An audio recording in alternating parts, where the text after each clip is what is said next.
There's confusion over the situation in Burundi after the government says it foiled an attempted military coup. But on Wednesday, many came out to celebrate after an army general announced he had overthrown the president. Now, Burundi has seen repeated deadly protests in the past several weeks over the president's decision to seek what everyone else seems to consider an unconstitutional third term. Now, for more on this situation, let's check in with Robyn Kriel, who is in nearby Kenya. I've been following this all day. I know, Robyn, I mean, it was a bizarre situation, a lot of confusion. You had a general going on radio saying he's in charge, and then you had a sign of the times, Twitter postings by the government saying, no, it's wrong. And the president, meanwhile, isn't even in the country. What's your read? Well, it was certainly a very interesting day.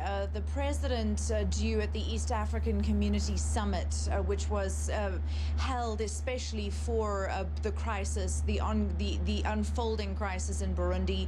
Several major leaders from Kenya, from Tanzania, other countries, Uganda, and of course the president of Burundi, Nkurunziza, were due to be there.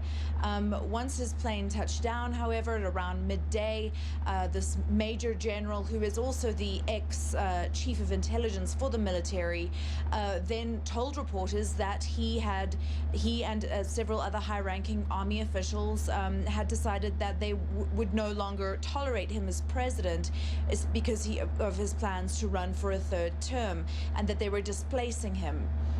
They said they were working with civil society groups or religious groups to form a transitional government. Shortly after this took place, I called the government spokesperson, who was actually laughing and said that it was a joke, that there was no such thing happening. But then eyewitness reports started coming through saying that soldiers were going to the radio stations, including the state broadcaster, which is looked after by loyalist soldiers to the president, and they took over those radio stations and began broadcasting the message that indeed there had been a military coup, or at least an attempted one in our eyes. And now they've got the airport. We're not sure if the president's plane is going to be able to land. There have been reports that he might have to turn back to go to Tanzania. And of course, you saw the celebrations in the street, people excited at the fact that the military has become involved in this way. And we've just seen some news just in. The UN Security Council is going to hold an emergency meeting on Burundi tomorrow. We know that the president, who is in Tanzania, is trying to return to the country. Is the fear that this could blow out into a civil war? I think the fear has always been there for the past month. The military really, though, has been acting more of a buffer, almost a comfort to both protesters pro and against the current regime. Once the military arrives, they're typically apolitical, they are sympathetic towards both groups, and the protesters tend to disperse, whereas they have clashed with police several times. More than 20 dead in a mere month of protests, and some really horrific vigilante violence, people being burned alive, stoned, beaten to death, things like that. So awful things happening, but the military has been there as this constant sort of force of reason. And now with this happening, it begs the question, well, will this degenerate into factionalism, perhaps tribal along ethnic lines, such as Hutu versus Tutsi?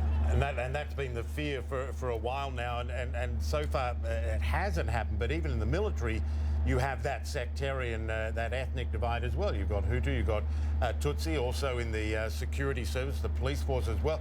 And you've got fears in neighbouring Rwanda, who are now getting refugees coming from Burundi. They have their own sectarian concerns. It hasn't happened yet, but is it a real prospect that it could go down that line? And when you talk about Hutu, Tutsi, sectarian fighting, I mean, you can't help but think Rwanda. Well, exactly, and people have been wondering for a while.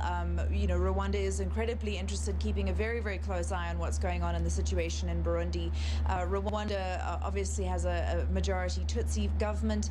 This particular general that has, I guess, taken charge of this attempted coup is a Hutu, so that might make some kind of a difference. But however, it's going to really depend on if Tutsi minorities are in any way targeted, or if Hutus are targeted, and then we're going to probably see if the regional actors get involved. And indeed, Rwanda it's a very strong chance that they might get involved.